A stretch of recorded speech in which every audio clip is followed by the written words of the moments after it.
নমস্কার বন্ধুরা, আজ আমি আবার নিয়ে এলাম তোমাদের পছন্দের অন্যতম রহস্যভেদী কিরিটি রায়কে, যাকে সৃষ্টি করেছিলেন ডক্টর নেহার রঞ্জন গুপ্ত,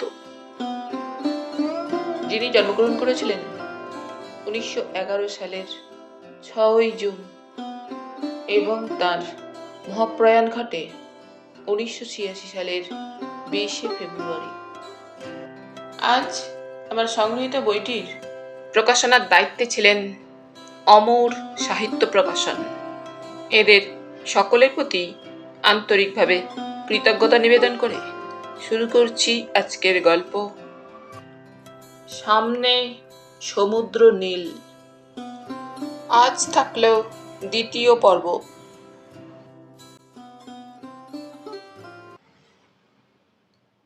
দিন 2 বাদে মালতী দেবী আবার এলেন কিরিটির গৃহে। কিরিটি বললে, আসুন মিসেস চ্যাটার্জি, বসুন, আপনার কথাই ভাবছিলাম এই দুদিন। মালতী আসন গ্রহণ করলেন। কিরিটি বললে, মিসেস চ্যাটার্জি, আমরা যদি ধরে নিই যে আপনার স্বামী ক্ষিতীন্দ্রবাবু 3 বছর আগে পুরীর হোটেলে আত্মহত্যা করেননি, আজও বেঁচে আছেন এবং কোথাও আত্মগোপন করে আছেন, সেক্ষেত্রে স্বভাবতই যে প্রশ্নটা সর্বাগ্রে আমাদের মনে জাগে সেটা হচ্ছে, নাই যদি মারা গিয়ে থাকেন তবে আত্মগোপন করে আছেন কেন? আচ্ছা, তার অতীত জীবনের এমন কোনো ঘটনা কি আপনার জানা আছে যেটা বরাবর তিনি সকলের কাছ থেকে গোপন করে এসেছেন বলে আপনার মনে হয়? না, সেরকম কিছু থাকলেও আমার জানা নেই। তাছাড়া তিনি নিজের প্রয়োজন ছাড়া আমাদের কারোর সঙ্গে বিশেষ কোনো কথাই বলতেন না। নিজের জামা কাপড়, আহার, সুখ স্বাচ্ছন্দ্য ছাড়া পৃথিবীর আর কোনো কিছু ভাবতেন বলে আমার মনে হয় না। টাকা পয়সার প্রতি কেমন আকর্ষণ ছিল আপনার স্বামীর? ছিল, তবে সেটা এমন কিছু একটা উল্লেখযোগ্য নয়। আচ্ছা মিসেস চ্যাটার্জি, আপনার স্বামীর এই ফিক্সড ডিপোজিটের টাকাটা ছাড়া আর কোনো টাকা ছিল না? অতদিন চাকরি করেছিলেন বলছেন এবং শেষের দিকে ভালোই মাইনা পেতেন বললেন। মালতী কিরিটির প্রশ্নের উত্তরে বললে, মনে হয় ছিল, তবে সে সম্পর্কে আমি কিছুই কোনোদিন জানতে পারিনি। এমনকি ওই যে ফিক্সড ডিপোজিটের টাকাটার কথা বললাম, তাও তিনি যদি একদিন নিজের থেকে আমাকে না বলতেন তো জানতেও পারতাম না হয়তো। কোনো লাইফ ইন্স্যুরেন্স ছিল না ক্ষিতীন্দ্রবাবুর? ছিল কিনা জানি না, আসলে ওইসব টাকা পয়সার ব্যাপারে কখনো আমি মাথা ঘামাইনি। উনি বরাবর ওর নিজের মর্জি মতো চলতেন, আমি ছেলে মেয়েদের নিয়ে থাকতাম। কেন? পারিবারিক জীবনটা ক্রমশ ওর স্বার্থপর ব্যবহারে এমন বিষিয়ে তুলেছিলেন যে আমার কোনো প্রবৃত্তি হয়নি দুজন একত্রে বসে দুদণ্ড কথা বলবার। স্নেহ মমতা কেমন ছিল? ভালোবাসা? সাধারণত এগুলি ওর ছিল বলে আমার মনে হয় না, থাকলেও তা নিজের ওপরেই। কিন্তু বিবাহের পূর্বে তো আপনি তাকে জানতাম ঠিকই, কিন্তু পরবর্তীকালে আমার মনে হয়েছে বিবাহের পূর্বে সেটা একটা অভিনয় ছিল বোধহয়, ভালোবাসার একটা অভিনয়। তাই প্রথমটাই না বুঝতে পারলেও বলতে লজ্জা ঘৃণা হয়। আমাকে তার বোধহয় একমাত্র প্রয়োজন ছিল রাত্রে। সংসারে তাহলে আপনাদের কোনো শান্তি ছিল না বলুন? কেমন করে থাকবে বলুন? এমন একটা মানুষের সঙ্গে ঘর করলে কোনো শান্তি বা সুখ থাকে কি? মিসেস চ্যাটার্জি, এবারে বলুন তো, 3 বছর আগে পুরীর হোটেলে যে মৃতদেহটা আপনি শনাক্ত করেছিলেন, ভালো করেই ডেড বডিটা তো দেখেছিলেন নাকি স্বামীর প্রতি যে অবজ্ঞা, ঘৃণা ও বিরক্তি দীর্ঘকাল পোষণ করে এসেছেন মনে মনে, এইসব নিয়েই তাচ্ছিল্যের সঙ্গে দেখেছিলেন? মালতী দেবী চুপ করে রইলেন। আমার কি মনে হয় জানেন, মৃতদেহটা সেদিন নিশ্চয়ই আপনি ভালো করে দেখেননি। দেখলে হয়তো চেনার মধ্যে আপনার সেদিন কোনো ফাঁক থাকতো না। মনে মনে যদি আমার বুঝবার না ভুল হয়ে থাকে, ক্ষিতীন্দ্রবাবুর কাছ থেকে আপনি যে মুক্তি চাইছিলেন, সেই আকাঙ্ক্ষিত মুক্তি যখন আপনার সামনে এসে অকস্মাৎ দাঁড়ালো, আপনি সেই মুক্তিকেই স্বাগত জানালেন, এমনকি পরবর্তী আপনার বৈধব্য জেনেও। আমি নচেত সেদিনকার তার সেই মৃত্যু আর পরবর্তীকালের এই চিঠি, জানবেন, কোনোটাই বিশ্বাসযোগ্য নয়। ঠিক আছে মালতী দেবী, এই রহস্যের মীমাংসা কষ্টসাধ্য হবে না বলেই মনে হয়। তাহলে কি মিস্টার রায় আপনি বিশ্বাস করেন সে আজও জীবিত? তাই আমার মনে হচ্ছে। তাহলে আমি আমি সকলকে কি বলবো? দেখুন, স্বামীর ভয়াবহ মৃত্যুর সামনে দাঁড়িয়ে যে কোনো স্ত্রী ওই ধরনের ভুল করতে পারে, অস্বাভাবিক কিছু না। তাছাড়া আপনি কেন একমাত্র আপনার দিকটাই ভাবছেন? হিতীন্দ্রবাবুর দিকটাও ভাবুন। সেম প্রবলেম তো বেঁচে উঠলে তাকেও ফেস করতে হবে। সেটা নিশ্চয়ই তার পক্ষে খুব একটা সুখের হবে না, কিন্তু তার মধ্যেও একটা প্রশ্ন থেকে যাচ্ছে। অর্থাৎ তিনি যদি হঠাৎ আজ আবার সত্যি বেঁচে উঠতে চান, তো কেন?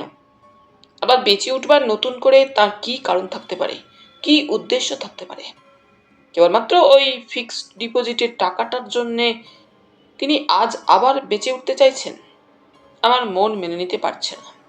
নিশ্চয়ই আরো কোনো কারণ আছে। সেটা কি কি হতে পারে? তারপর একটু থেমে কিরিটি বলল, সে যাই হোক, আপনি জানতে চান সত্যি সত্যি আজ আপনার স্বামী বেঁচে আছেন কিনা। মনে হয় আপনার সেই প্রশ্নের জবাব আমি দিতে পারবো। মালতী দেবী বললেন, আসল সত্যটুকু আমাকে জানতেই হবে মিস্টার রায়। বলতে আমার কোনো দ্বিধা বা লজ্জা নেই। যে মানুষটা দীর্ঘ একটা যুগ কেবল আমাকে মানসিক পীড়নই করে গিয়েছে, সে মরেও আবার বেঁচে উঠে আমাকে কেন যে অপদস্থ করতে চায়, সেটা আমার জানা আজ খুব বেশি প্রয়োজন। আপনি নিশ্চয়ই বুঝতে পারছেন কত বড় দুঃখে কোনো এক স্ত্রীর মুখ থেকে তার স্বামী সম্পর্কে এই কথাটা বের হতে পারে। যদি সত্যি তিনি বেঁচে থাকেন, আপনাকে তিনি অপদস্থ করতে চাইছেন, তাই বা ভাবছেন কেন মিসেস চ্যাটার্জি? কেন ভাবছি তাই না? আমি মানে আমার মতন করে তো কেউ ওই মানুষটাকে চেনেনি, চিনবার সুযোগও পায়নি। যাকগে সে কথা। আজ আমি উঠি। আপনি তার একটা ফটো চেয়েছিলেন, এই নিন। বাড়ি ছেড়ে চলে যাবার দিন 10 আগে তোলা এই ফটোটা। চলি। ফটোটা কিরিটির হাতে দিয়ে উঠে দাঁড়ালেন মালতী দেবী। আসুন। মালতী চলে গেলেন। কিরিটি মনে মনে মানুষটাকে কল্পনা করবার চেষ্টা করে ফটোটা সামনে ধরে। বেশ বোঝা যায় মাথার সামনের দিকে বিস্তৃত টাক, কিন্তু টাকটা ঢাকা দেওয়া হয়েছে একদিককার বড় বড় চুল অন্যদিকে সযত্নে এনে। চোখ দুটো ছোট ছোট, বর্তুলাকার। চোখের চাউনি দেখে মনে হয় যেন অত্যন্ত সহজ সরল মানুষটি, কিন্তু স্ত্রী মালতী যে পরিচয় তার দিয়ে গেলেন সেটা ঠিক বিপরীত। চোখের দৃষ্টি থেকে মনের গতিবিধি বোঝা সত্যি অনেক সময় দুষ্কর। কৃষ্ণা এসে কক্ষে প্রবেশ করল।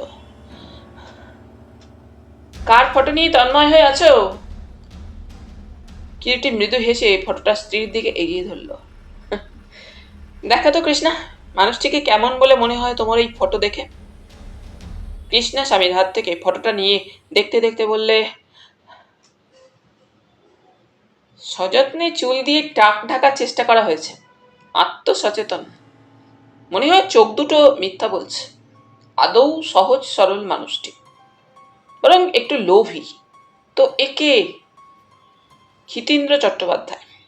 কাল রাত্রে তোমাকে যার কথা বলছিলাম, লোকে জানে বৎসর 3 আগে পুরীর এক হোটেলে আত্মহত্যা করেছে। বাজে কথা, আত্মহত্যা করেনি, করতে পারে না। তার প্রমাণ তো এই চিঠিটাই। চিঠিটা অন্য কারো লেখাও তো হতে পারে। হাতের লেখা নকল করে চিঠি দিয়েছে। না, একই লোকের হাতের লেখা চিঠিগুলো, আমি হলপ করে বলতে পারি। আমি তোমার সঙ্গে সম্পূর্ণ একমত কৃষ্ণা, চিঠিটি বলল। তাহলে যদি অনুমান আমার না ভুল হয়ে থাকে, তাহলে এই 3 বছর চুপচাপ ছিল কেন ভদ্রলোক? কারণ কিছু একটা আছে নিশ্চয়ই ওই নিস্তব্ধতার পিছনে। হয়তো যে হোটেলে 3 বছর আগে ঘটনাটা ঘটেছিল, তারই সঙ্গে ওই নিস্তব্ধতার কোনো ঘনিষ্ঠ কার্যকারণ রয়েছে। তবে এটাও ঠিক, আর যদি সে বেঁচেই থাকে, মালতী দেবীর কাছ থেকে দূরে থাকলেও তার সমস্ত খবরাখবর হিতীন্দ্র চট্টোপাধ্যায় রাখতেন বরাবরই। এ কথা বলছো কেন? নচেত মালতী দেবী টাকা তুলবেন সে কথাটা জানলেন কি করে হিতীন্দ্রবাবু? না কৃষ্ণা, প্রথম থেকে সব শুনে ব্যাপারটা যত সহজ ভেবেছিলাম, এখন মনে হচ্ছে হয়তো তত সহজ নয়। সমস্ত ঘটনার মূল শিকড়টা মাটির নিচে অনেক দূর পর্যন্ত ছড়িয়ে আছে। আমি যখন হাত দেব স্থির করেছি, বর্তমান রহস্যের গিট আমি খুলবই। শোনো, সর্বাগ্রে আমাকে একবার জামশেদপুর যেতে হবে। জামশেদপুর? হ্যাঁ, ওখানে আমার এক বিশেষ পরিচিত ভদ্রলোক আছেন। অনুসন্ধান আমাকে টিস্কো থেকেই শুরু করতে হবে। বঙ্কিম সুর বহুকাল জামশেদপুর নিবাসী। চাকরি শুরু থেকেই জামশেদপুরে, যদিও দেশ তার হাওড়ায়। বঙ্কিম সুর টিস্কোতেই চাকরি করত। বছর 4-5 হলো রিটায়ার করে ওল্ড সার্কিট হাউস এরিয়াতে বাড়ি করে বসবাস করছে। 2 ছেলে, 2টি ছেলেই কৃতি। একজন কলকাতায় চাকরি করে বিরাট একটা ফার্মে, অন্যজন টিস্কোতেই চাকরি করছে। ছোটখাটো রোগা পাতলা মানুষটি। দিবারাত্র যেমন পান চিবুচ্ছে, তেমনি টানছে সিগারেট একটার পর একটা। চেন স্মোকার, হাসি খুশি রসিক মানুষ। তার কাছ থেকে অনেক সংবাদ পাওয়া যাবে আশা করা যায়। ট্রেন থেকে নেমে একটা ট্যাক্সি নিয়ে কিরিটি সোজা নটরাজে গিয়ে উঠল। হোটেলটা বেশ বড় এবং সব রকম ব্যবস্থাই আছে। হোটেলের ঘরে বসেই ফোন করলো কিরিটি বঙ্কিমকে। হ্যালো, কে? বঙ্কিম, আমি কিরিটি। কিরিটি? কোথা থেকে কথা বলছো এ? বঙ্কিম জানতে চান। নটরাজ হোটেল, একবার চলে এসো না। তা তুমি আমার বাসায় না উঠে হোটেলে উঠতে গেলে কেন হয়ে? তুমি হোটেলে এসেও সব জানতে পারবে। আধ ঘন্টার মধ্যেই বঙ্কিম এলো, মুখে এক গাল পান, হাতে সিগারেট। বললে, অনেকদিন পরে দেখা, তা খবর কি বলো হঠাৎ এখানে? কিরিটি সংক্ষেপে তার আসার উদ্দেশ্য বলে গেল। সব কথা মন দিয়ে শুনল বঙ্কিম। তারপর বললে, জিতেন্দ্রকে আমি বেশ ভালো করেই চিনতাম। তা সে তো বছর 3 আগে সুইসাইড করেছে পুরীর এক হোটেলে। ব্যাপারটা কি বলো তো? সেই ভদ্রলোক সম্পর্কে কি জানো বলো? তুমি তো তাকে চিনতে বললে। হ্যাঁ, প্রায় সন্ধ্যাতেই একটা ভাঙা সাইকেল নিয়ে আমার বাসায় আসতো তাস খেলতে। তাস খেলার নেশা ছিল বুঝি? তা ছিল। অন্য কোনো নেশা? দেখো ভাই, নেশা করতে হলে একটা দিল চাই। নেশা কি সকলে করতে পারে? তাছাড়া লোকটা ছিল স্বভাব কৃপণ, আর সে কৃপণতার জন্য সে পারত না দুনিয়ায় এমন কোনো কাজই ছিল না। তারপর ছিল মুখে সর্বদা বড় বড় বলচাল। অনেকটা বলতে পারো বোকা চালিয়াত। বোকা এই জন্য বলছি, নিজের ভালোটা যেমন বুঝতে পারতো না, তেমনি ওই জালিয়াতের জন্য তার যে ক্ষতিটা হতো সেটা বুঝবার কোনো চেষ্টা করতো না। কিন্তু মানুষটার অন্তরটা ছিল পরিষ্কার। কিন্তু ওই যে বললাম বোকা, সমস্ত গুণই তার সেটা নষ্ট করে দিয়েছিল। তা কি ব্যাপার বলো তো? দেখো বঙ্কিম, এবার একটা সত্যি কথা বলো তো। তুমি লোকটার যে চরিত্র বর্ণনা করলে, তাতে করে কি মানুষটা সুইসাইড করতে পারে বলে তোমার মনে হয়? তাও গলায় খুর চালিয়ে। গলায় দড়ি দেওয়া যায়, বিষপানও করা যায়, কিন্তু গলায় খুর চালানোর জন্য অন্য এক ধরনের নার্ভের দরকার, তাই নাকি? তা ঠিক, তবে মোমেন্টারি ইনস্যানিটি তো মানুষ। কিন্তু সেটাই বা হঠাৎ তার হবে কেন? চাকরি থেকে রিটায়ার করেছে, তারপর পুরীতে বেড়াতে গিয়েছে। ছেলেরা মানুষ হয়ে গিয়েছে, মেয়েদের বিয়ে হয়ে গিয়েছে, সবই ঠিক, কিন্তু পারিবারিক শান্তি তো ছিল না একেবারেই। এতটা কেবল স্ত্রী কেন, ছেলে মেয়েদের ভালোবাসাও মানুষটা কোনোদিন পায়নি। কেন? সেও তার নিজের চরিত্রের জন্য। অমন আত্মসর্বস্ব মানুষ হলে সন্তানদের শ্রদ্ধা ভালোবাসা পাওয়া যায় না এটি। সংসারের থেকেও তো সে সংসারের কেউ ছিল না, একেবারে একা যাকে বলে। কি জানো বঙ্কিম, কম তো বয়স হলো না, কম দেখলামও না। বেশিরভাগই দেখেছি মানুষ নিজের দুঃখ নিজেই তৈরি করে নেয়। সংসারে বাস করতে হলে একটা সততা বজায় রাখতে হয়। তা ঠিক, বঙ্কিম সুর হেসে বলল। কিন্তু তুমি ক্ষিতি সম্পর্কে এত সংবাদ জানতে চাইছো কেন তা তো বললে না। আমার অনুমান যদি মিথ্যা না হয় তো ভদ্রলোক আজও বেঁচে আছেন। কি বলছো তুমি? বলছি 3 বছর আগে পুরীর হোটেলে যে আত্মহত্যা করেছিল বা খুন হয়েছিল, সে তোমাদের পরিচিত মালতী দেবীর স্বামী ক্ষিতীন্দ্র চট্টোপাধ্যায় নয়। অসম্ভব। মালতী দেবী নিজে গিয়ে মৃতদেহ শনাক্ত করে এসেছিলেন। তার ভুলও তো হতে পারে। ভুল? স্ত্রী স্বামীকে চিনতে ভুল করবেন? ইচ্ছে করেও তো ভুলটা করতে পারেন। কিরিটি মৃদু হেসে বললে, ইচ্ছা করে? কিন্তু কেন? সেই কেন জবাবটা পেলেই তো সবকিছুর মীমাংসা হয়ে যায় বঙ্কিম। তুমি জানো না বঙ্কিম, কিছুদিন আগে মালতী দেবী তার স্বামীর হাতের লেখা একখানা চিঠি পেয়েছে। চিঠি? মানে ক্ষিতি চিঠি লিখেছে তার স্ত্রীকে? হ্যাঁ, সে চিঠি আমি দেখেছি, অন্য দোকানে চিঠির সঙ্গে মিলিয়েও দেখেছি। সব চিঠি যে একই হাতের লেখা সে সম্পর্কে আমার কোনো সন্দেহ নেই। ব্যাপারটা যেন কেমন আমার গোলমেলে ঠেকছে। ক্ষিতি আজও বেঁচে আছে? তাছাড়া কি এ ধরনের একটা ব্যাপার গড়ে তুলবার তার কি প্রয়োজন ছিল? হয়তো ছিল কিছু একটা, কিন্তু তারপরে আবার বেঁচে উঠবারই যখন ইচ্ছা ছিল তখন। এই 3 বছরে কেন সে চুপচাপ ছিল, তাই না? হ্যাঁ, নিশ্চয়ই হিমালয়ে সন্ন্যাসী হয়ে যায়নি। না, সন্ন্যাসী হবার মতো মানুষ সে নয়। 3 জনের খাবার না খেলে যেমন তার চোরা দ্বিতীয় পাকস্থলীটা ভরতো না, তেমনি বড় বড় মিথ্যা বোলচাল না দিলে তার পেট ফাঁপে, মানে ফাঁপতো।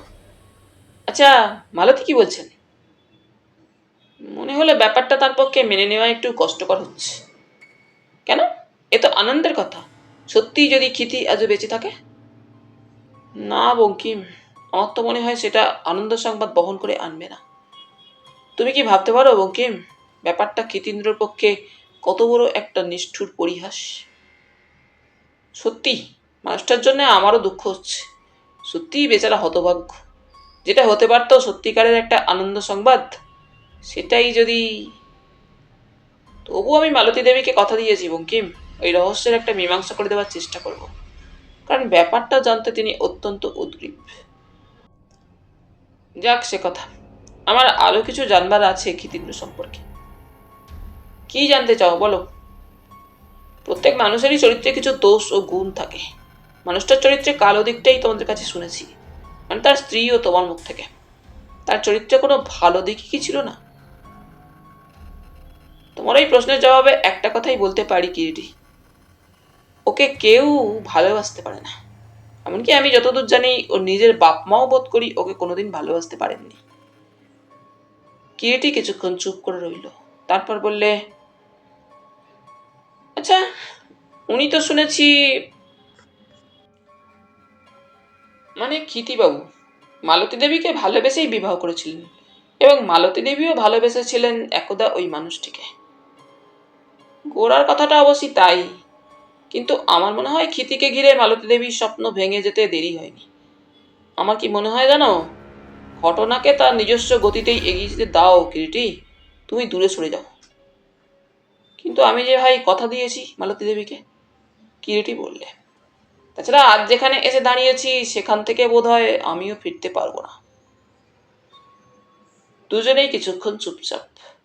বঙ্কিম একটু পরে উঠে দাঁড়ালো। এবার আমি তাহলে চলি। রাত্রে তুমি কিন্তু আমার ওখানে খাবে কিরিটি? না না, বরং তুমি হোটেলে এসো, একসঙ্গে ডিনার খাওয়া যাবে। ভালো কথা। একটা কথা বোধ হয় তোমার জানা প্রয়োজন কিরিটি। কি বলো তো? ক্ষিতি হঠাৎ বাড়ি ছেড়ে চলে যাবার 10 আগেই বোধ করি এক সন্ধ্যায় আমার বাড়িতে দুজন তাস খেলছিলাম। ওই সময় এক ভদ্রলোক ক্ষিতির খোঁজে আমার বাড়িতে এসে হাজির। পরনে একটা দামি স্যুট, চোখে কালো চশমা, বেশ দীর্ঘকায় ব্যক্তি। নাম বললেন জিমুত বাহন। ক্ষিতি কিন্তু আগন্তুক ভদ্রলোককে চিনতে পারল না। জিমুত বাহন বললেন, সে কি হে, সত্যি সত্যি তুমি মনে করতে পারছো না ক্ষিতীন্দ্র? জিমুত বাহন ঘোষালকে তোমার মনে পড়ছে না? রাজশাহী কলেজে একসঙ্গে 2 বছর পড়েছি, থাকতামও একই হোস্টেলে, পাশাপাশি ঘরে। না, আমি দুঃখিত, সত্যি মনে পড়ছে না। ক্ষিতি বলল। বঙ্কিম বলতে লাগলো, যে কারণে তোমাকে ঘটনাটা বলছি কিরিটি, আমি কিন্তু তখন নপার বিস্ময়ে আগন্তুকের মুখের ও চেহারার দিকে তাকিয়ে আছি। এমন আশ্চর্য মিল দুজনের চেহারার মধ্যে। অবশ্যই আগন্তুকের চোখে কালো চশমা থাকায় তার চোখ দুটো আমি দেখতে পাইনি। চশমা চোখ থেকে খোলেনি সে? না, কেবল বেশভূষায় দুজনের পার্থক্য, ভদ্রলোকের পরনে দামি স্যুট। যে ধরনের দামি স্যুট ক্ষিতি জীবনে কখনো পরা তো দূরে থাক, তার কল্পনারও বাইরে, এবং দুজনের গলার স্বর ও দাঁড়াবার ভঙ্গিটাও সম্পূর্ণ আলাদা। তারপর কিরিটির কণ্ঠস্বরে বেশ একটা কৌতূহল। ক্ষিতি সে সময়কার চোখ মুখ দেখে আমার মনে হয়েছিল ক্ষিতি বোধহয় সত্যিই তাকে চেনে না, তার কথার মধ্যে মিথ্যা ছিল না। যাক, তারপর যা বলছিলাম। মৃদু হেসে জিমুৎবহন বললেন, তাহলে আর কি হবে, চিনতেই যখন পারলে না, কি আর বলবো। মিলিও হয়তো তোমারই মতো আজ আমায় চিনতে পারবে না। আমি কিন্তু তোমাকে ভুলিনি ক্ষিতীন্দ্র, আর তাকেও না। আচ্ছা চলি ক্ষিতীন্দ্র, গুড নাইট। জুতোর শব্দ তুলে ঘর ছেড়ে চলে গেলেন আগন্তুক। এতক্ষণ আগন্তুককে এক দৃষ্টি দেখছিলাম। এবার আমার সামনে চৌকির ওপর উপবিষ্ট ক্ষিতির দিকে তাকালাম। মনে হলো ক্ষিতি যেন এমন একটু অন্যমনস্ক, তার দু চোখের দৃষ্টি যেন বাইরের অন্ধকারে নিবদ্ধ। বাইরে শীতের রাত তখন ঝিমঝিম করছে, আর জামশেদপুরে শীতও সে সময় প্রচন্ড, একেবারে যাকে বলে হাড় কাঁপানো শীত। খেলা তো আগেই বন্ধ হয়ে গিয়েছিল, তাসগুলো তখনও সামনে তেমনি ছড়ানো পড়ে আছে। হঠাৎ ক্ষিতি উঠে বললে, চলি রে বঙ্কু। বললাম, সে কি, খেয়ে যাবি না? কড়াইশুটি খিচুড়ি ফুলকপি ভাজা করেছেন তোর বৌদি। না, আজ থাক। আমার স্ত্রী সেদিন খিচুড়ি রেঁধেছিল বাড়িতে। এটা ওটা রান্না হলেই আমার স্ত্রী ক্ষিতিকে বলতো, ক্ষিতিবাবু রাত্রে আজ খেয়ে যাবেন। ক্ষিতিও সানন্দে সম্মত হয়ে যেত। তাই সেদিন অবাক হলাম। আশ্চর্য ব্যাপার, ক্ষিতির আহারের ব্যাপারে ঔদাসীন্য কখনো আগে দেখিনি। না না, সে কি, চল খাবি চল, বললাম। না, আজ চলি, আর একদিন খাওয়া যাবে। কথাগুলো বলে ক্ষিতি আর দাঁড়ালো না, ঘর ছেড়ে চলে গেল। তারপর কিরটি শুধালো। তারপর যা ইতিপূর্বে কোনোদিন হয়নি তাই হলো। দিন দশে ক্ষিতি আর এলোই না। আমার স্ত্রী একদিন বললে, তোমার বন্ধুর ব্যাপার কি, আর যে আসেন না? সেই দিনই আমি ক্ষিতির বাসায় গেলাম খোঁজ দিতে। মালতী দেবী বললেন, সে তো নেই। নেই? কোথায় গিয়েছে? আমার মনে হয় কলকাতাতেই গিয়েছেন। কলকাতায়? হ্যাঁ, তার দীর্ঘদিনের বন্ধু শিশির গুপ্ত বোধহয় সেখানে গিয়েছেন। আমিও জানতাম, বঙ্কিম বলতে লাগলেন। ক্ষিতির দীর্ঘদিনের এক বন্ধু ছিল। ভদ্রলোক বোধহয় সত্যি ক্ষিতিকে ভালোবাসতেন, নচেত কতবার যে ভদ্রলোকের সঙ্গেও ঝগড়া বাঁধিয়ে অকারণ অজুহাতে সম্পর্ক ছেদ করেছে তার গুণাগুন্তি নেই। আবার নিজেই গিয়ে ভাব করেছে। কারণ বোধহয় ক্ষিতি জানত ওই একটিমাত্র মানুষ সত্যিই তাকে ভালোবাসেন। এই দিন দুই পরেই ওই দুঃসংবাদ পেলাম, ক্ষিতি পুরীর এক হোটেলে আত্মহত্যা করেছে। কিরিটি থামল।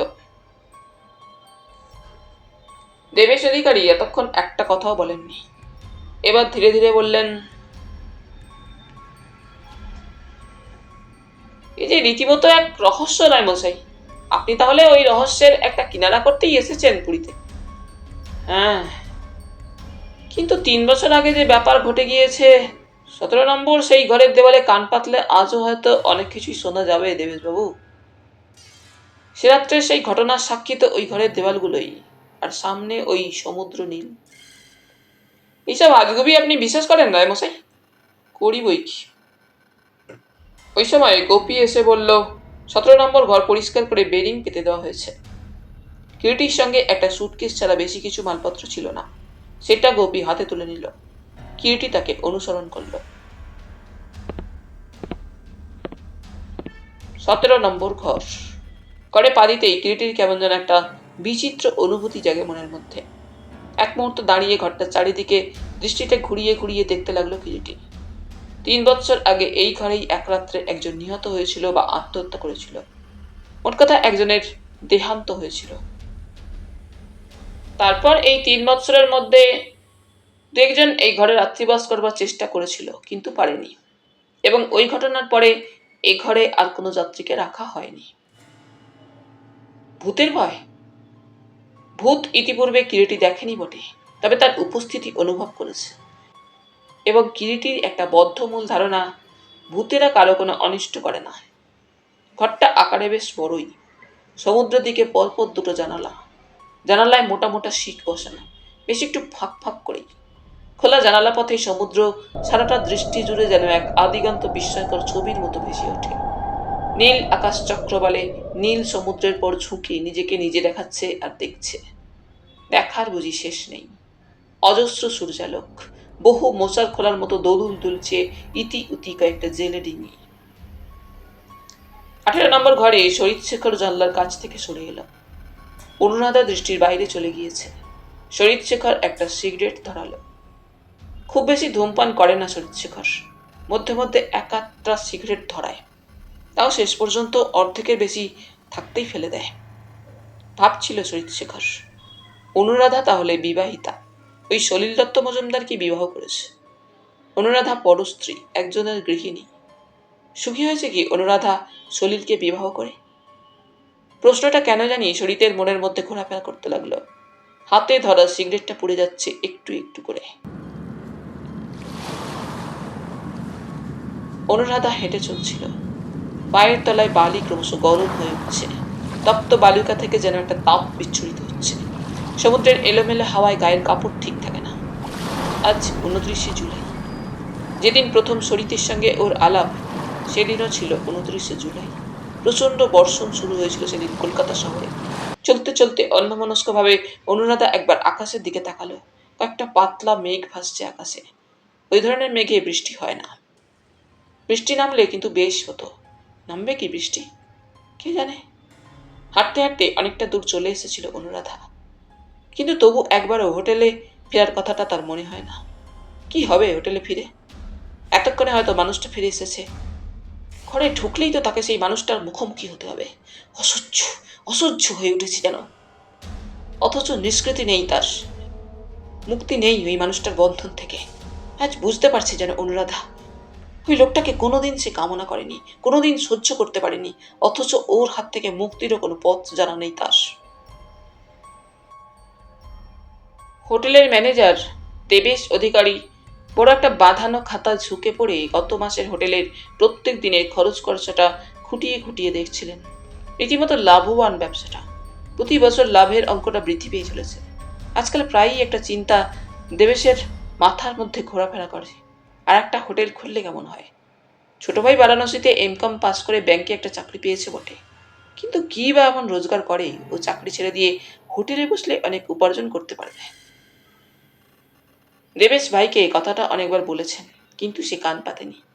একটা জুতোর শব্দে মুখ তুলে তাকালেন দেবেশ। দীর্ঘকায় এক ব্যক্তি সামনে দাঁড়িয়ে, হাতে একটা ছোট চামড়া সুটকেস, অনেক দিনের পুরাতন। এক মাথা ঝাঁকড়া ঝাঁকড়া পাকা চুল, এক মুখ কাঁচা পাকা দাড়ি, চোখে মোটা কালো সেলুলয়েডের ফ্রেমের চশমা, পরনে একটা নোংরা টেরিলিনের প্যান্ট ও গায়ে অনুরূপ একটা টেরিকটের হলদে রঙের শার্ট। কি চাই? এই হোটেলে একটা আলাদা ঘর পাওয়া যাবে? কোথা থেকে আসছেন? কলকাতা থেকে। ভদ্রলোকের কণ্ঠস্বরটা যেন কেমন ভাঙা ভাঙা, একটু কর্কশ। কিন্তু এ সময় কলকাতা থেকে কিসে এলেন? কেন ট্রেনে? এ সময় কোন ট্রেনে? এত প্রশ্ন করছেন কেন বলুন তো? জায়গা আছে কিনা তাই বলুন। কদিন থাকবেন? দেবেশ অধিকারী আবার প্রশ্ন করেন। 1 মাস থাকতে পারি, 7 দিনও থাকতে পারি, 1 দিন বা 1 ঘন্টাও থাকতে পারি। আপনি যা চার্জ করবেন দেব। ভদ্রলোকের কণ্ঠস্বরে বিরক্তি। দেবেশ অধিকারী তখন তাকিয়ে আছেন আগন্তুকের দিকে। ভদ্রলোকের বয়স হয়েছে 64-65 হবেই। 1-8 বছর বেশি হওয়াও আশ্চর্য নয়। হাফ হাতা টেরিকটে শার্টের বাইরে দুটো রোমস বাহু, তামাটে বর্ণ। এককালে হয়তো ভদ্রলোকের গায়ের রং ফর্সাই ছিল, এখন পুড়ে গিয়েছে। 1 সপ্তাহের ভাড়া জমা দিতে হবে। শুধু থাকবেন না খাওয়া দাওয়া করবেন? রুম সার্ভিসের ব্যবস্থা আছে? আছে। তাহলে ফুডিং লজিং 1 সপ্তাহের জন্য কত চার্জ পড়বে? 30 টাকা করে রোজ, 7 দিনে 210 তো। এই নিন। ভিতরের পকেট থেকে একটা বহু পুরাতন মানি ব্যাগ বের করলো আগন্তুক, এবং তার ভিতর থেকে 100 টাকার দুটো ময়লার নোট ও ততোধিক ময়লা 10 টাকার একটা নোট বের করে দিল।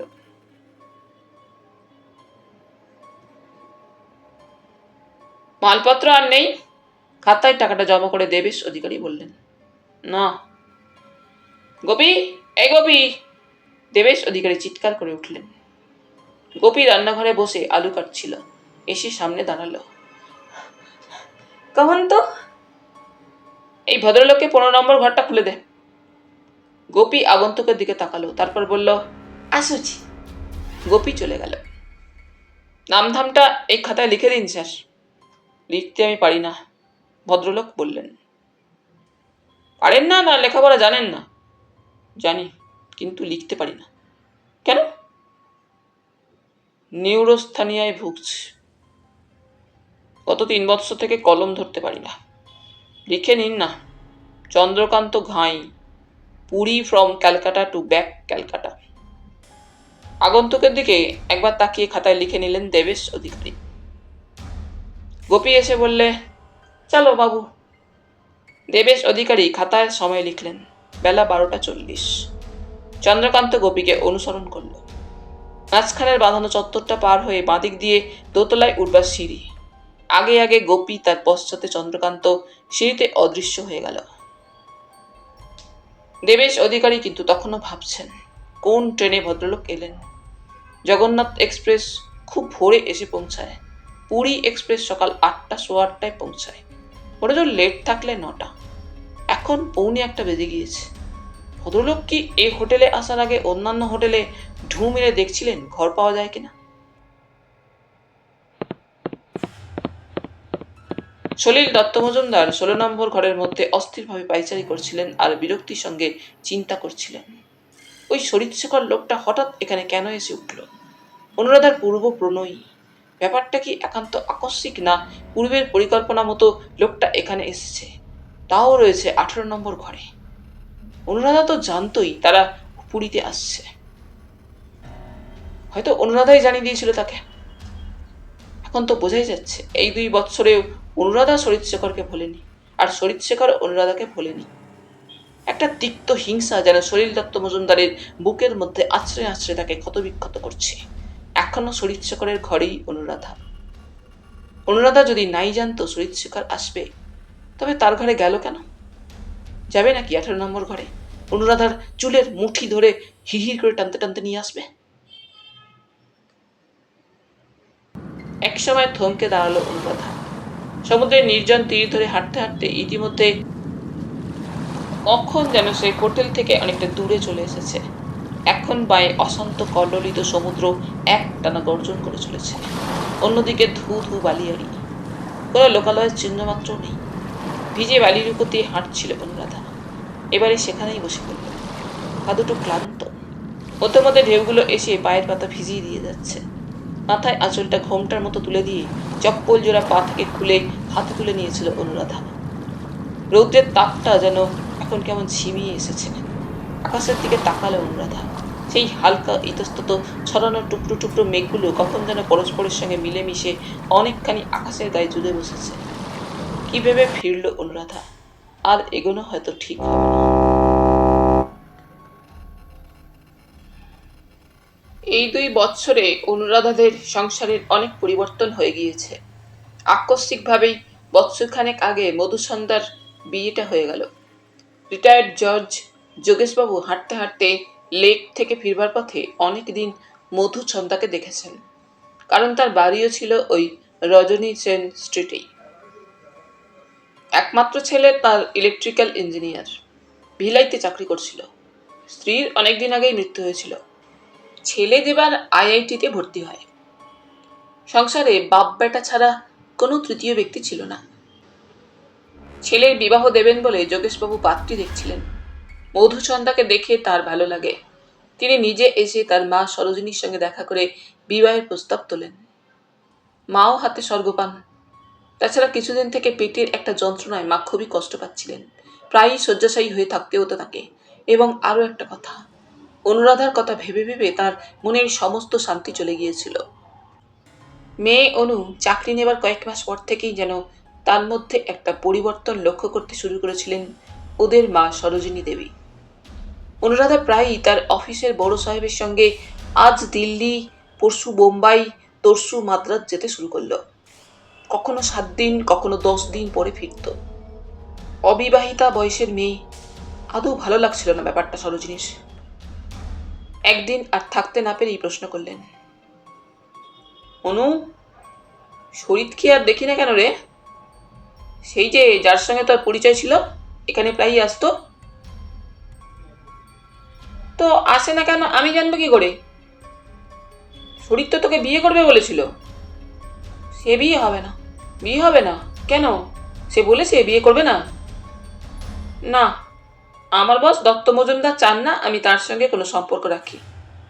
সে আবার কিরকম কথা? মিস্টার দত্ত মজুমদারকেই আমি বিয়ে করছি। দত্ত মজুমদারকে বিয়ে করবি? লোকটার তো অনেক বয়স হয়েছে বলছিলি। তাতে কি হয়েছে, ব্যাচেলার এখনো। সরোজিনীর ব্যাপারটা আদৌ ভালো লাগলো না, কিন্তু তিনি আর কোনো কথা বললেন না।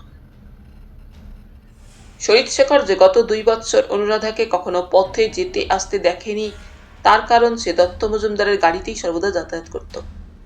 সকালে দত্ত মজুমদারের গাড়ি এসে তাকে নিয়ে যেত, ফিরে আসতে আসতে প্রায় রাত 11টা 11:30 হয়ে যেত। সরোজিনী মেয়েকে কখনো আর কোনো প্রশ্নই করেননি। অনুরাধা অফিসে চাকরি করে মোটা মাইনে পায়। নিত্য নতুন দামি দামি শাড়ি ব্লাউজ সবই দেখতেন সরোজিনী, কিন্তু কোনো কথা বলতেন না। তবে মেয়ের হালচাল দেখে অনেক কিছুই অনুমান করতে তার কষ্ট হয়নি। তাই যোগেশবাবুর প্রস্তাবে সঙ্গে সঙ্গে সম্মত হয়ে গেলেন সরোজিনী। পরের মাসেই মধুসন্ধ্যার বিবাহ হয়ে গেল। সে চলে গেল তার স্বামীর কাছে দিল্লিতে। সেই মধুসন্ধ্যায় দিন কয়েকের জন্য কলকাতায় এসে তার মাকে দিদি সম্পর্কে অনেকগুলো কথা বলে গেল। বললে, সবাই জানে মা, দিদির দত্ত মজুমদারের সঙ্গে বিয়ে হয়নি। বিয়ে হয়নি? না, আমি ভালো করে খোঁজ নিয়ে জেনেছি দিদি দত্ত মজুমদারের রক্ষিতার মতো আছে। দত্ত মজুমদারের স্ত্রী আছে। তাহলে বুঝে দেখো ব্যাপারটা। মধু! সরোজিনী অস্ফুট চিৎকার করে উঠলেন। হ্যাঁ মা, ওই দত্ত মজুমদারটা একটা স্কাউন্ড্রেল। সরোজিনী যেন পাথর হয়ে গেলেন। অনুরাধা সে সময় কলকাতায় ছিল না, দিল্লিতেই ছিল। 4 দিন পরে অনুরাধা যখন ফিরে এলো, ব্যথায় সরোজিনী শয্যাশায়ী। সলিল দত্ত মজুমদার সব শুনে অনুরাধাকে পরামর্শ দিলেন, মাকে নার্সিংহোমে ভর্তি করে দাও, খরচপত্র যা লাগে আমিই দেব। কি জানি কেন অনুরাধা আর কোনো আপত্তি করল না। সরোজিনীও আপত্তি করলেন না। কিন্তু নার্সিংহোমে পেট ওপেন করে দেখা গেল ক্যান্সার, এবং রোগ তখন অনেক ছড়িয়ে গিয়েছে, করবার আর কিছুই নেই। 3 মাস বাদে ওই নার্সিংহোমেই সরোজিনী শেষ নিঃশ্বাস নিলেন, এবং তার কিছুদিন পরে সেই বিচিত্র ঘটনাটা ঘটল। এক শনিবার বেলা তখন 3:15 হবে। অফিস ছুটি হয়ে গিয়েছে। অনুরাধা ঘরে একা বসে একটা চিঠি টাইপ করছিল। পাশেই দত্ত মজুমদারের ঘরে একটা তর্কাতর্কি চেঁচামেচি তার কানে এলো। কড়া গলায় দত্ত মজুমদার ও অন্য এক ব্যক্তি পরস্পরের সঙ্গে তর্কাতর্কি করছেন।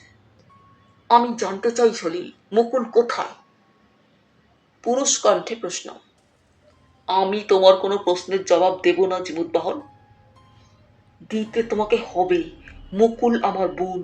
তোমার বালিগঞ্জের ফ্ল্যাটে সে নেই, সেখানে অন্য ভাড়াটে। সে আমার স্ত্রী। আমার স্ত্রী সম্পর্কে সবকিছু তোমার এখতিয়ারের বাইরে। হ্যাঁ, স্ত্রীর মর্যাদা তো তাকে যথেষ্ট দিয়েছ। এখান থেকে চলে যাও। জবাব না নিয়ে আমি যাব না। আমি জানতে চাই তুমি আবার বিয়ে করছো কিনা। আমি আবার বিয়ে করেছি। হ্যাঁ, করেছি। তবে শুনে রাখো, I shall drag you to the court. Polygamy শাস্তি কি সেটা জানতে তোমার দেরি হবে না। I said get out. Dutta মজুমদারের হাতে পিস্তল। তার ড্রয়ারে সবসময় একটা পিস্তল থাকতো, সেটা তখন তিনি বের করেছেন। Get out, get out of this room. ঠিক আছে, আমি যাচ্ছি, তবে আবার আমাদের দেখা হবে। লোকটা চলে গেল। পাশের ঘরে অনুরাধার মাথাটা তখনও ঘুরছে, পায়ের তলায় মাটি সরে যাচ্ছে। একটু একটু করে নিজেকে সামলে নিয়ে সোজা অফিস থেকে বের হয়ে একটা ট্যাক্সি নিল অনুরাধা। রাত তখন 10টা। রজনী সেন স্ট্রিটের বাড়িতেই তার ঘরে ঝিম মেরে বসেছিল অনুরাধা। জি বেলার মা সেদিন আবার কাজে আসেনি, সেই রান্না করে রেখে যেত। ওই দিন রাত্রে স্থির ছিল বাইরের হোটেলে সে ও দত্ত মজুমদার ডিনার করবে। সিঁড়িতে জুতোর শব্দ। ঘরের দরজাটা খোলাই ছিল। দত্ত মজুমদার এসে ঘরে ঢুকলেন। অনু। ফ্যাকাশে অসহায় বোবা দৃষ্টি তুলে তাকালো অনুরাধা দত্ত মজুমদারের দিকে। তুমি হঠাৎ অফিস থেকে আমায় না বলে চলে এলে কেন অনু? চলো চলো, ডিনার খেতে যাবে না? না। তারপরেই অনুরাধা বললে, তুমি তুমি বিবাহিত? কে বললে? যেই বলুক, কথাটা সত্যি কিনা তাই শুধু জানতে চাইছি। না, সত্যি নয়। সত্যি নয়? তুমি বিবাহিত নও? তোমার স্ত্রীর নাম মুকুল নয়? হ্যাঁ, তার নাম মুকুলই ছিল। মানে অনেককাল আগে একজনকে, বিয়ে ঠিক নয়, লাইফ কম্প্যানিয়ন হিসাবে ছিল, সেই মুকুল। ছিল মানে? সে বেঁচে নেই, 2 বছর আগে তার মৃত্যু হয়েছে। She is dead. আমি কথাটা বিশ্বাস করি না, তুমি মিথ্যুক। আমার কথা তুমি বিশ্বাস করো না রাধা? না না না, করি না, তুমি চলে যাও। কেন কেলেঙ্কারি করবে? নিচের ভাড়াটেরা সব জেনে যাবে। চলো, আমার পার্ক স্ট্রিটের ফ্ল্যাটে চলো। না, যাব না আমি। দুজনের মধ্যে মনোমালিন্যের সূত্রপাত ওখানে। যায়নি সেদিন অনুরাধা সলিল দত্ত মজুমদারের পার্ক স্ট্রিটের ফ্ল্যাটে। কিন্তু তারপর কটা দিনই বা নিজের অপমান, লজ্জা ও কেলেঙ্কারির ভয়ে অনুরাধাকে কয়েকদিন পরেই আবার সলিল দত্ত মজুমদারের ফ্ল্যাটে গিয়ে ঢুকতে হয়েছিল। কিন্তু মনের মধ্যে যে চির খেয়েছিল সেটা আর জোড়া লাগলো না।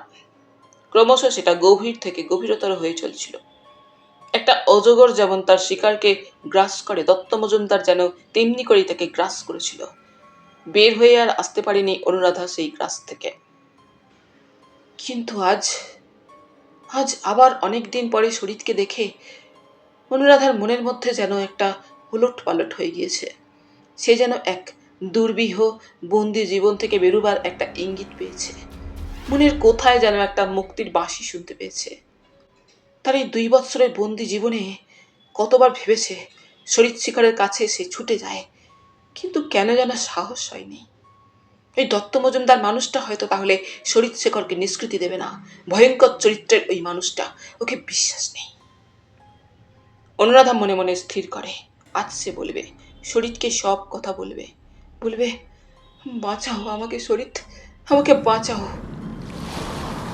বালুর ওপর বসেছিল অনুরাধা। উঠে দাঁড়ালো, হাত ঘড়িটার দিকে তাকিয়ে দেখলো বেলা 1টা বেজে গিয়েছে।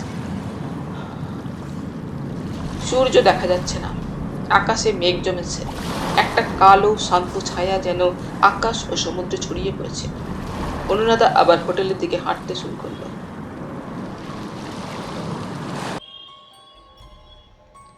অনুরাধা যখন হোটেলের 16 নম্বর ঘরে এসে ঢুকলো, সলিল দত্ত মজুমদার তখন একটা চেয়ারে বসে ওই দ্বীপ্রহরে নির্জলা হুইস্কি পান করছিল। কাল রাত্রে যে বোতলটা খুলেছিল, আজ দুপুরের আগেই সেটা প্রায় তলানিতে এসে ঠেকেছে। অনুরাধাকে ঘরে ঢুকতে দেখে সলিল দত্ত মজুমদার ওর দিকে চোখ তুলে তাকালো। চোখ দুটো লাল, মাথার চুল রুক্ষ। ততক্ষণ কোথায় ছিলে? সলিল প্রশ্ন করলো। অনুরাধা কোনো জবাব দিল না। আমার কথার জবাব দিচ্ছিস না কেন হারামজাদি? কথার জবাব দে। যেন একটা বিষাক্ত কেউটের আগে হিসিস করে উঠল। অনুরাধা নির্নিমেষ চেয়ে আছে ওই লোকটার দিকে। পুরনো নাগর দেখে প্রীত উতলে উঠেছিল, তাই না? আবার গর্জে উঠল সলিল দত্ত মজুমদার। জবাব দে।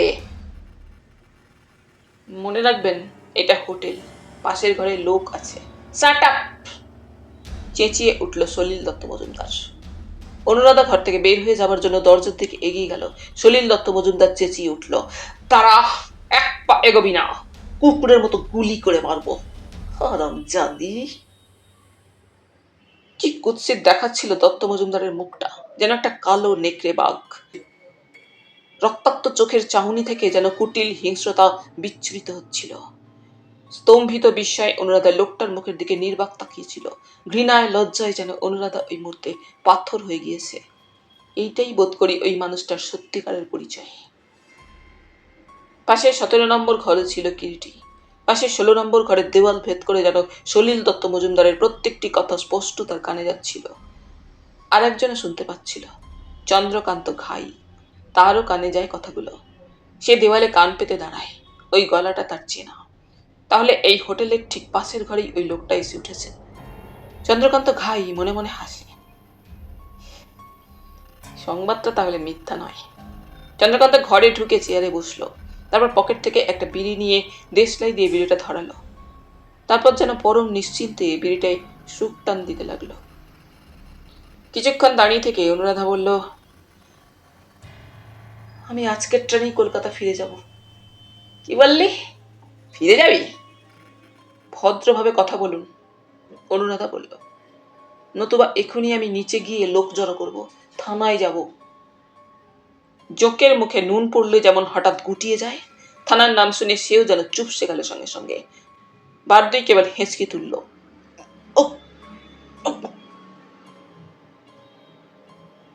আমি নিচে গিয়ে লোক জড়ো করে তাদের বলবো আপনি আমাকে জোর করে এখানে ধরে রেখেছেন। তুমি আমার স্ত্রী, মিনমিনে গলায় সলিল দত্ত মজুমদার বললে।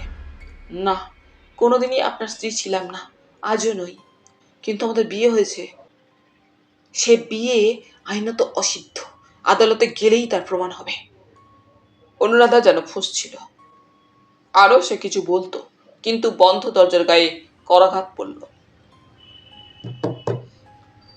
দত্তবাবু, দত্তবাবু। কে? আমি চাঁদু, হোটেলের বেয়ারা। সলিল উঠে গিয়ে দরজাটা খুলে দিল। কি চাই? ম্যানেজার বাবু বলে পাঠালেন আপনার ট্যাক্সি ঠিক হয়ে গিয়েছে। ট্যাক্সিওয়ালা জিজ্ঞাসা করেছে আপনি কখন বেরোবেন। চলো, আমি নিচে যাচ্ছি। অনুরাধা খোলা জানালাটার সামনে চুপটি করে দাঁড়িয়েছিল। কালো মেঘ ক্রমশ আকাশে স্তূপীকৃত ও ঘনীভূত হচ্ছে। মনে হয় এবারে হয়তো বৃষ্টি নামবে। একটা ঠান্ডা ঠান্ডা ভাবও পাওয়া যাচ্ছিল সমুদ্রের বাতাসে। একটা বিশ্রী তিক্ততায় অনুরাধার মনটা যেন ভরে গিয়েছে। একটা কথা তার কেবলই মনে হচ্ছিল, এখানে এই মানুষটার সঙ্গে এক মুহূর্ত আর নয়, এক্ষুনি এই মুহূর্তে চলে যেতে পারলে যেন ভালো হয়। সলিল দত্ত মজুমদার এসে ঘরে ঢুকলো। অনু, গলার স্বর তার সম্পূর্ণ পাল্টে গিয়েছে।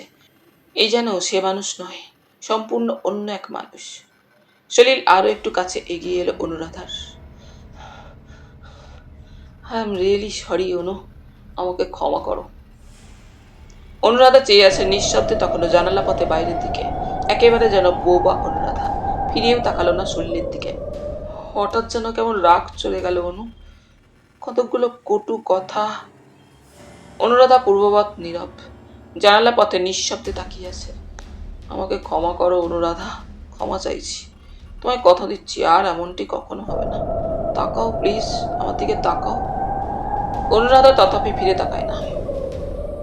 তুমি কেন ওই লোকটার ঘরে গেলে? ওর কথা বলতে গেলে তাইতেই তো হঠাৎ রাগ চলে গেল আমার। সলিল দত্ত মজুমদার আবার বললে। অনুরাধা এতক্ষণে ফিরে তাকালো, বলল, আমি আজকের এক্সপ্রেসে ফিরে যেতে চাই। আমাদের রিটার্ন টিকিট তো কালকের, আজ ফিরবো কেমন করে? তাছাড়া আমার অফিসের একটা জরুরি কাজ আছে, আমি ভুবনেশ্বরে যাচ্ছি। কাল 10টার মধ্যেই ফিরে আসছি। কালই যাব আমরা। অনুরাধা কোনো কথা বলল না। আমি বেরোচ্ছি, নিচে ট্যাক্সি দাঁড়িয়ে আছে। আর আমার সঙ্গে যদি তুমি ভুবনেশ্বরে যেতে চাও তো। না, আমি যাব না। অনুরাধা তখন ভাবছে, অন্তত একটা রাত তাকে এই জানোয়ারটার পাশে শুতে হবে না। ওর পশু কামনাকে চরিতার্থ করতে হবে না তাকে। তাহলে থাকো তুমি, আমি চললাম। সলিল দত্ত মজুমদার বের হয়ে গেল। জানালা পথে একটু পরেই অনুরাধা দেখতে পেল ট্যাক্সিটা হোটেলের সামনে থেকে চলে গেল সলিল দত্ত মজুমদারকে নিয়ে। এতক্ষণে যেন বুক ভরে একটা হালকা নিঃশ্বাস নিল অনুরাধা।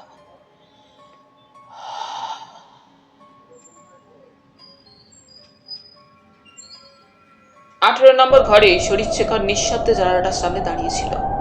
আকাশে ঘন কালো মেঘ জমেছে। কালো মেঘের ছায়া পড়েছে সমুদ্রের বুকে। এবারে বৃষ্টি নামবে। সমস্ত আয়োজন তার শেষ। বিদ্যুৎ চমকালো। এলোমেলো ঠান্ডা হাওয়া সনসন করে বয়ে এলো ঘরের মধ্যে। মনে পড়ে গেল আবার শরীরশেখরের, অনুরাধার সেই কথাটা। আজ 29শে জুলাই। 29শে জুলাই তার পরিচয় অনুরাধার সঙ্গে। দুজনে দুজনকে জেনেছিল প্রথম। মনে পড়ে শরীরশেখরের, সেদিনের সেই 29শে জুলাই ছিল মঙ্গলবার। শরীরের এক বন্ধু ছিল হিমাংশু, তার গণনার বাতিক ছিল।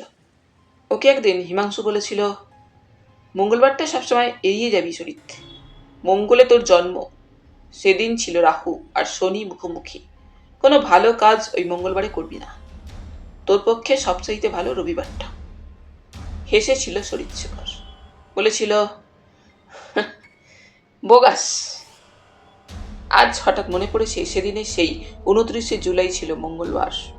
একটা আবছা পর্দা দুলতে দুলতে সাগরের মাথা ছুঁয়ে এগিয়ে আসছে। বৃষ্টি নেমেছে, বৃষ্টির ধারা ছুটে আসছে। একটু আগে শরীর দেখেছে সলিল দত্ত মজুমদার একটা গাড়িতে চেপে বের হয়ে গেল। অনুরাধা ভাবছিল, এই শেষ। সলিল দত্ত মজুমদারের সঙ্গে তার সমস্ত সম্পর্ক শেষ হয়ে গিয়েছে। কিন্তু ছাড়বে কি সলিল দত্ত তাকে? যেতে কি দেবে তাকে? অনুরাধা জানে দেবে না সলিল। অত সহজে সলিল তাকে মুক্তি দেবে না। সে তার হিংস্র নিষ্ঠুর থাবা দিয়ে অনুরাধাকে তার কাছে রাখবার চেষ্টা করবে। ওই মানুষটার সঙ্গে তার রাতের পর রাতের স্মৃতি, সেই কামনাসিক্ত হিংস্র একটা জানোয়ারের মতো রাতের পর রাত তার দেহটাকে ক্ষতবিক্ষত করেছে। যন্ত্রণায় সে কুকড়ে কুকড়ে উঠেছে। একটির পর একটি রাত গিয়েছে আর মনে মনে মুক্তির জন্য হাঁসফাঁস করেছে সে। একটা কথা মনে পড়ল হঠাৎ অনুরাধার। কটক স্টেশন থেকে একটা ছুরি কিনেছে সে। সুদৃশ্য হরিণের শিঙের বাঁট আর ইস্পাতের ফলাটা চকচক করছে। সুটকেসেই আছে ছুরিটি। সুটকেসটা খুলে অনুরাধা ছুরিটা বের করলো। ছুরিটা হাতে জানালার সামনে এসে দাঁড়ালো। সলিল যদি আবার তার কাছে আসতে চেষ্টা করে, জোর জোর করে এই ছুরিটা সমূলে সে বসিয়ে দেবে তার বুকে, না হয় পেটে।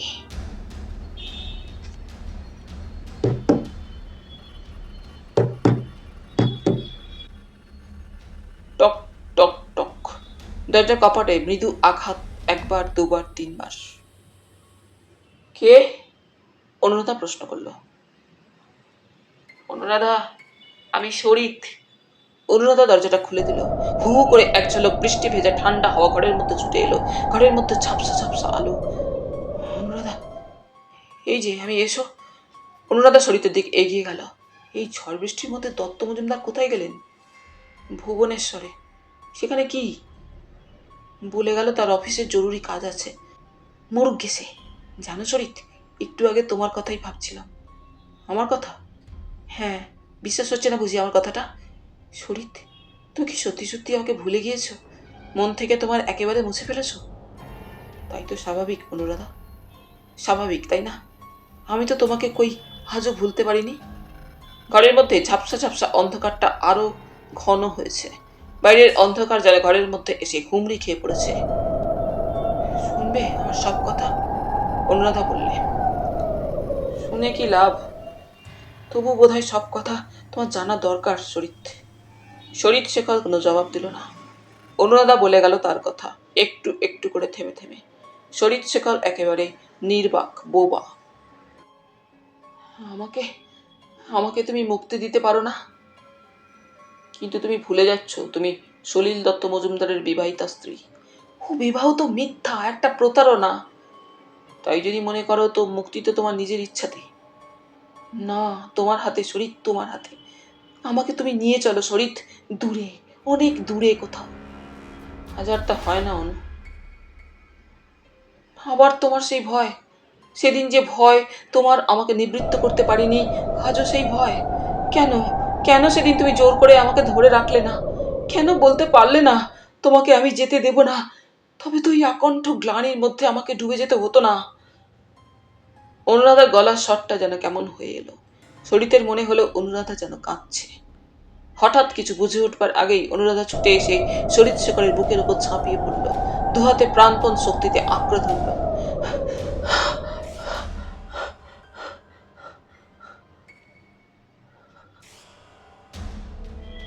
ঝড় বৃষ্টি থামল। থেকে থেকে সোনালি একটা চাবুকের মতো অন্ধকার আকাশটা চিরে দিয়ে যাচ্ছে বিদ্যুৎ, প্রবল ধারায় বৃষ্টি, শোঁ শোঁ হাওয়ার গর্জন। রাত কত হলো কে জানে। ইতিমধ্যে কিরিটি তার ঘরে বসে কিছু খেয়ে নিয়েছে। হাত ঘড়িটার দিকে তাকালো কিরিটি। রাত 10:15। বোঝবার উপায় নেই, এত রাত হয়ে গিয়েছে। জানালার কপাটগুলো থরথর করে কাঁপছে হাওয়ার ঝাপটায়। এই খেয়াল হলো কিরিটির। সমুদ্র দিকে জানালাটা একবার খুলল। একটা বিদ্যুতের ঝলসানো আলোর চমক, আর সেই ক্ষণিকের আলোয় কিরিটির চোখে পড়ল একটা মনুষ্য মূর্তি হোটেলে প্রবেশ করল। এই রাত্রে, এই ঝড় বৃষ্টির মধ্যে হোটেল থেকে কে বাইরে গিয়েছিল? নাকি কেউ এলো? কিরিটি তাড়াতাড়ি জানালার কপাট চেপে এঁটে দিল ছিটকিনিটা।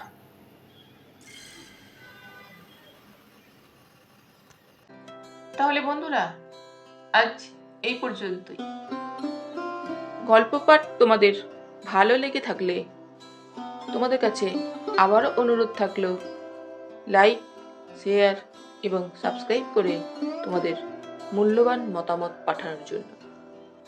ধন্যবাদ।